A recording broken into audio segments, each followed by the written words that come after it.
اللہ کے نام سے جو سراسر رحمت ہے، جس کی شفقت ابدی ہے۔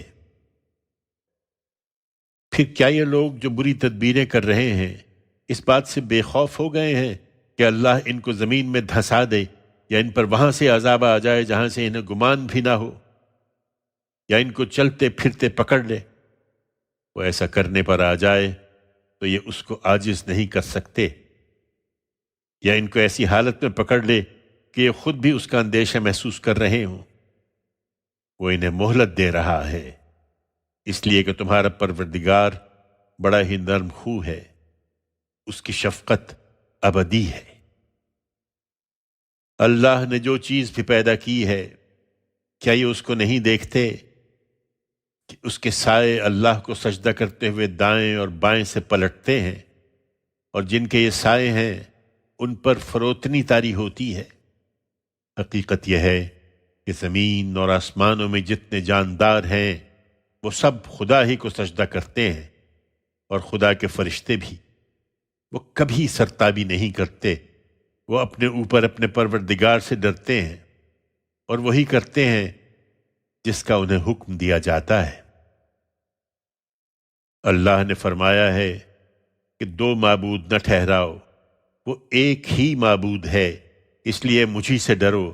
زمین اور آسمانوں میں جو کچھ ہے اسی کا ہے، اور اسی کی اطاعت ہمیشہ لازم ہے۔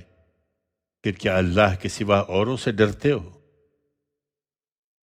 تمہیں جو نعمت بھی ملی ہوئی ہے اللہ ہی کی طرف سے ہے۔ پھر جب کوئی تکلیف تم کو پہنچتی ہے تو فریاد بھی اسی سے کرتے ہو۔ پھر جب اللہ وہ تکلیف تم سے دور کر دیتا ہے تو اسی وقت تم میں سے کچھ لوگ اپنے پروردگار کے شریک ٹھہرانے لگتے ہیں، تاکہ جو نعمتیں ہم نے ان لوگوں کو دی ہیں ان کی ناشکری کریں۔ سو چند دن عیش کر لو، پھر عنقریب تم جان لو گے۔ اور جن کے بارے میں انہیں کچھ علم نہیں ہے، یہ ان کا حصہ بھی ان چیزوں میں لگاتے ہیں جو ہم نے انہیں عطا کی ہیں۔ خدا کی قسم، جو افطرا تم کر رہے ہو اس کی تم سے ضرور باز پرس ہونی ہے۔ یہ اللہ کے لیے بیٹیاں ٹھہراتے ہیں۔ سبحان اللہ، خدا کے لیے بیٹیاں اور ان کے لیے جو یہ چاہیں۔ جب ان میں سے کسی کو بیٹی کی خوشخبری دی جائے تو اس کا چہرہ سیاہ پڑ جائے، وہ جی میں گھٹتا رہے، اس کی آر کے مارے جس کی خوشخبری دی گئی، لوگوں سے چھپتا پھرے، سوچے کہ اس کو ذلت کے ساتھ رکھ چھوڑے یا اس کو مٹی میں دبا دے۔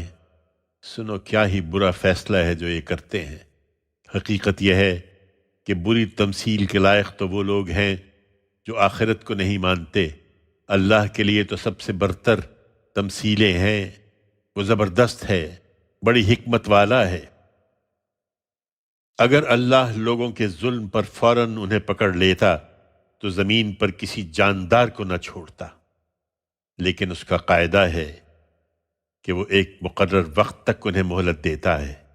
پھر جب ان کا وہ مقرر وقت آ جائے گا تو وہ ایک گھڑی پیچھے ہٹ سکیں گے اور نہ آگے بڑھ سکیں گے۔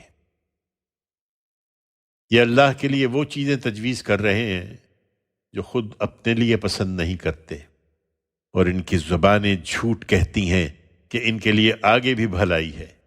ان کے لیے لازماً دوزخ ہے، اور یہ اسی میں پڑے چھوڑ دیے جائیں گے۔ خدا کی قسم اے پیغمبر، ہم نے تم سے پہلے بھی بہت سی قوموں کی طرف رسول بھیجے تھے، تو شیطان نے ان کے اعمال بھی اسی طرح انہیں اچھے کر کے دکھا دیے۔ سو وہی ان کا ساتھی ہے، اور ان کے لیے ایک دردناک عذاب ہے۔ یہ نہیں مانتے تو اس کی کوئی ذمہ داری تم پر نہیں ہے۔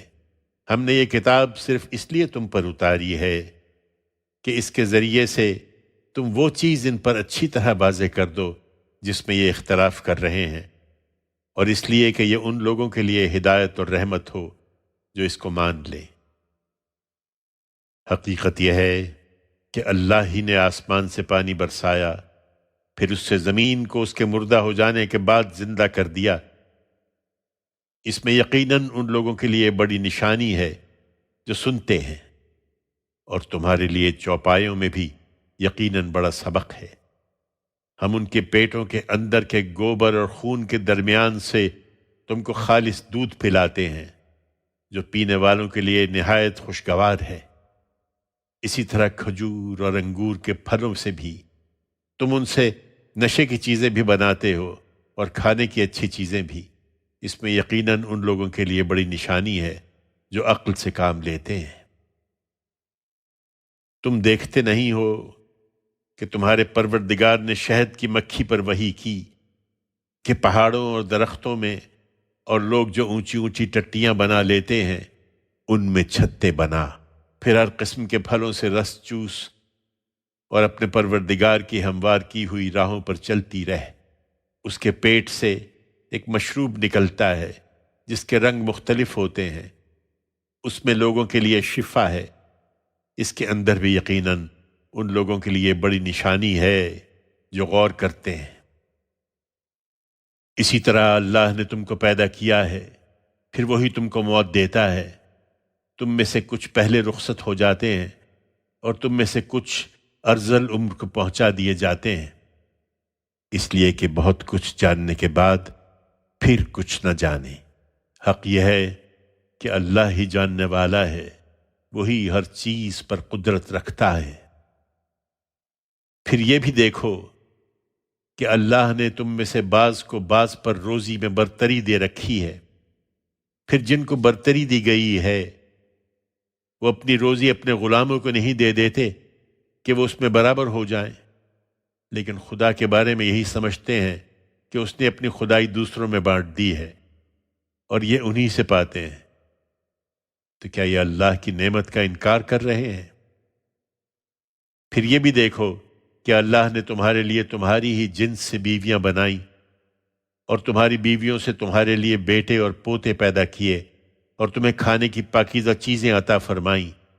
پھر کیا یہ سب کچھ دیکھتے اور جانتے ہوئے بھی باطل کو مانتے ہیں اور اللہ کی نعمت کے منکر ہو گئے ہیں اور اللہ کے سوا ان چیزوں کو پوجتے ہیں جو نہ آسمانوں سے ان کے لیے کسی روزی پر کوئی اختیار رکھتی ہیں، نہ زمین سے، اور نہ اس طرح کے کسی اختیار پر دسترس پا سکتی ہیں؟ سو اپنے اوپر قیاس کر کے تم اللہ کے لیے مثالیں نہ بیان کرو۔ حقیقت یہ ہے کہ اپنی ذات و صفات کو اللہ جانتا ہے، تم نہیں جانتے ہو۔ تم مثالیں ہی سننی چاہتے ہو تو سنو۔ اللہ ایک غلام کی مثال بیان کرتا ہے جو دوسرے کی ملکیت میں ہے، وہ کسی چیز پر اختیار نہیں رکھتا۔ اس کے مقابل میں دوسرا ایک شخص ہے جس کو ہم نے اپنی طرف سے اچھی روزی عطا کر رکھی ہے، پھر وہ اس میں سے کھلے اور چھپے جس طرح چاہتا ہے خرچ کرتا ہے۔ بتاؤ کیا دونوں برابر ہوں گے؟ پھر خدا اور اس کے بے اختیار بندوں کو کس طرح برابر کر دیتے ہو؟ حق یہ ہے کہ شکر کا سزاوار اللہ ہے، لیکن ان کے اکثر لوگ جانتے نہیں ہیں۔ اللہ اسی حقیقت کی وضاحت کے لیے ایک اور مثال بیان کرتا ہے۔ دو آدمی ہیں، ان میں سے ایک گونگا ہے، کوئی کام نہیں کر سکتا اور اپنے آقا پر بوجھ بنا ہوا ہے۔ وہ اس کو جہاں بھیجتا ہے وہ کوئی چیز درست کر کے نہیں لاتا۔ کیا یہ گونگا اور وہ صاحب اختیار برابر ہوں گے جو انصاف کی تعلیم دیتا ہے اور خود بھی سیدھی راہ پر قائم ہے؟ انہیں اصرار ہے کہ قیامت آنی ہے تو اس کا وقت بتایا جائے۔ حقیقت یہ ہے کہ زمین اور آسمانوں کا سارا غیب اللہ ہی کے اختیار میں ہے، اور قیامت کا معاملہ تو اتنا ہی ہے جیسے آنکھ جھپک جائے، یہ اس سے بھی پہلے۔ یہ اس کے لیے کچھ بھی مشکل نہیں ہے، اس لیے کہ اللہ ہر چیز پر قادر ہے۔ اور دیکھو، تم کو اللہ ہی نے تمہاری ماؤں کے پیٹ سے نکالا، اس وقت تم کچھ نہیں جانتے تھے۔ اس نے تمہیں کان اور آنکھیں اور سوچنے والے دل دیے اس لیے کہ تم شکر کرو۔ کیا انہوں نے پرندوں کو نہیں دیکھا کہ آسمان کی فضا میں حکم کے پابند بنے ہوئے ہیں؟ ان کو صرف اللہ تھامے ہوئے ہے۔ یقیناً اس میں ان لوگوں کے لیے بڑی نشانیاں ہیں جو ایمان لانا چاہیں۔ فضا میں اڑتے ہوئے ان پرندوں کی طرح تمہارے لیے تمہارے گھروں کا سکون بھی اللہ ہی نے پیدا کیا ہے۔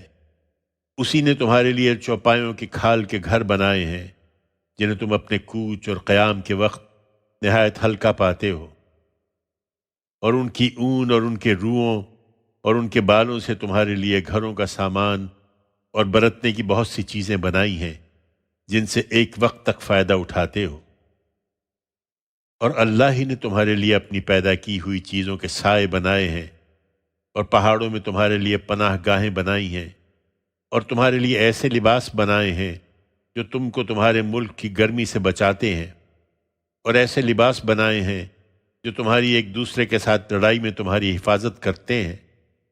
اسی طرح اللہ تم پر اپنی نعمتیں پوری کرتا ہے تاکہ اس کے فرما بردار بنو۔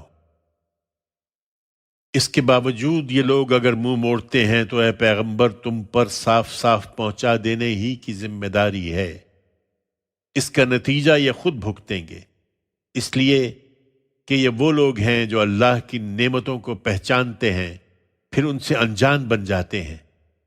حقیقت یہ ہے کہ ان میں اکثر ناشکرے ہیں۔ یہ اس دن کو یاد رکھیں جس دن ہم ہر امت میں سے ایک گواہ اٹھائیں گے، پھر جن لوگوں نے انکار کیا ہوگا انہیں نہ کوئی عذر پیش کرنے کی اجازت دی جائے گی اور نہ ان سے یہ فرمائش ہوگی کہ وہ خدا کو راضی کر لیں۔ اور جو اس ظلم کے مرتکب ہوئے وہ جب ایک مرتبہ عذاب کو دیکھ لیں گے تو وہ نہ ان سے ہلکا ہوگا اور نہ انہیں مہلت دی جائے گی۔ اور یہ شرک کرنے والے اس دن جب اپنے ٹھہرائے ہوئے شریکوں کو دیکھیں گے تو اپنے جرم کا الزام انہی کو دیتے ہوئے کہیں گے کہ اے ہمارے پروردگار، یہی ہیں ہمارے وہ شریک جنہیں ہم تجھ کو چھوڑ کر پکارتے رہے۔ اس پر ان کے وہ معبود ان کی بات انہی پر پھینک ماریں گے کہ تم بالکل جھوٹے ہو۔ اس دن وہ خدا کے آگے سپر ڈال دیں گے، اور جو افطرا وہ کرتے رہے تھے وہ سب ان سے ہوا ہو جائے گا۔ پھر یہی نہیں، جن لوگوں نے خود بھی انکار کیا اور دوسروں کو بھی خدا کی راہ سے روکتے رہے، ان کے اس فساد کی پاداش میں ہم ان کے عذاب پر عذاب بڑھا دیں گے۔